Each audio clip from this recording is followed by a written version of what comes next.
When it comes to professional men's tennis players, most people are aware of the big three: Roger Federer, Rafael Nadal, and Novak Djokovic, who have been winning tournaments and setting records for many years now.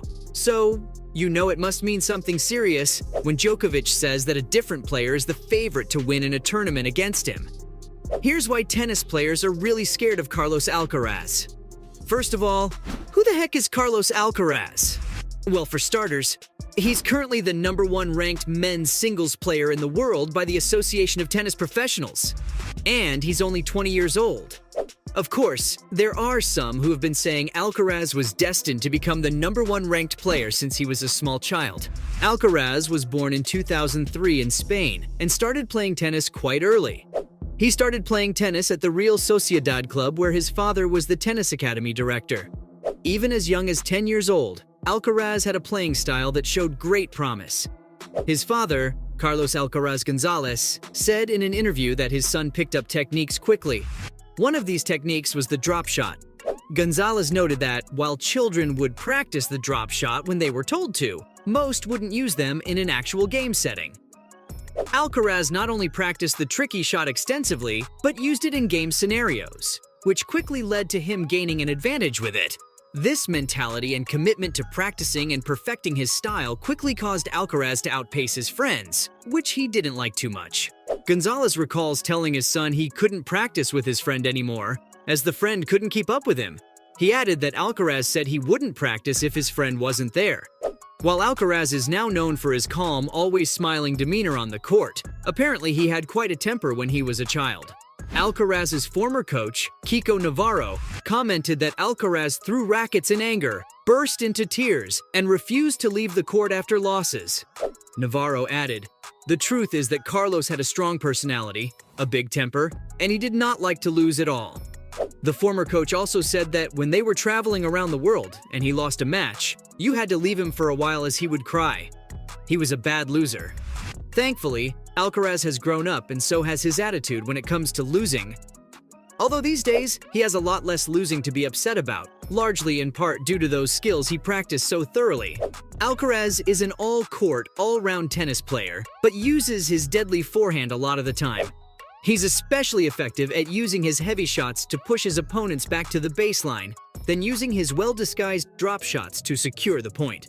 Alcaraz has an impressive net game and a very fast first serve combined with an excellent second serve.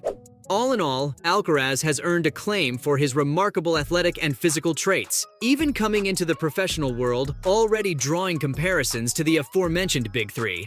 In particular, his direct sprints, counter-attacking abilities from often indefensible positions on the court, and his extremely high peak foot speed, which has earned him comparisons to a young Rafael Nadal.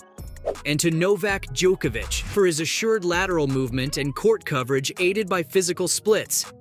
And on occasion, to Roger Federer for his great footwork and ability to go inside out on his forehand and control the court with his offense. Not a bad reputation to have to precede you, and Alcaraz did not disappoint. In February 2020, at the age of 16, Alcaraz made his ATP main draw debut at the Rio Open after receiving a wildcard for the singles main draw. He faced off against Albert Ramos Vinolas and won his debut match. While he was eliminated in the second round, it was a good first appearance for Alcaraz. In 2021, at age 17, Alcaraz became the youngest player to ever win a match in the Madrid Open's history, breaking the previous record held by an 18-year-old Nadal, which Nadal apparently took exception to, as the five-time Madrid Open champion personally dispatched Alcaraz in round 2 on Alcaraz's 18th birthday. In July 2021, Alcaraz won his maiden ATP title at the 2021 Croatia Open by defeating Richard Gasquet. With this victory, Alcaraz became the youngest tour-level champion. He was also the youngest Spaniard to win an ATP Tour title since Nadal claimed his first trophy in Sopot in 2004, and he didn't stop there. At the US Open that year, Alcaraz made it to the 4th round by defeating the #3 seed Stefanos Tsitsipas in a 5th-set tiebreak. This win, the biggest of his career to that point, made the 18-year-old the youngest man in a Grand Slam 4th round since the 1992 French Open, and the youngest man in the US Open 4th round since 1989. Alcaraz then reached the quarterfinals by defeating qualifier Peter Gojocic, becoming the youngest US Open men's quarterfinalist in the Open era. At the next-gen ATP Finals, Alcaraz made it to the semifinals without dropping a set and went on to win the finals by defeating Sebastian Corda. Continuing his winning ways into 2022, Alcaraz won his first ATP 500 title by defeating Diego Schwartzman in the final of the Rio Open. This launched him into the top 20 men's singles players for the first time. Later that year, at the Miami Open, Alcaraz defeated 6th seed Casper Ruud to win his first Masters 1000 title. He became the youngest men's champion in the tournament's history. At the Barcelona Open, Alcaraz put in quite a showing. He defeated Stefanos, who was the top-ranked seed, to enter the top 10 rankings, and also went on to win the tournament. That year's Madrid Open was when Alcaraz really proved how dangerous he was. If you remember, in the 2021 Madrid Open, Alcaraz lost to Rafael Nadal on his 18th birthday. This time, a day after his 19th birthday, Alcaraz defeated Nadal, becoming the first teenager to defeat him on a clay court. A great accomplishment for sure.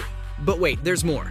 The following day, Alcaraz went on to beat the world number 1 and top seed Novak Djokovic in the semifinals for his 6th straight top 10 win, and became the youngest player to win a match against a world number 1 since 2004.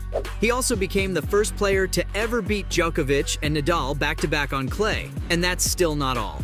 In the final, Alcaraz defeated defending champion and world number 3 Alexander Zverev, meaning he had just beaten the top 3 seeds in 3 consecutive matches. Alcaraz also became the youngest champion in tournament history, and as a result, he climbed to a career high of world number 6 in the rankings. In the 2022 US Open, Alcaraz defeated Casper Ruud to become the youngest number 1 in the history of the ATP rankings at the age of 19 years, 4 months, and 6 days, breaking Leighton Hewitt's record.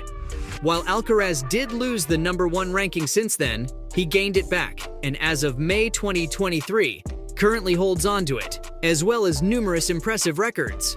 Alcaraz's success has netted him over $14 million in earnings so far, but it's also impacted tennis in his hometown. The club and academy where Alcaraz basically grew up are booming, partly because new members of the academy have been attracted by the hope of replicating Alcaraz's success. And the town has also seen some visual changes as well. The very first image upon entering El Palmar is an enormous mural of Alcaraz striking a backhand.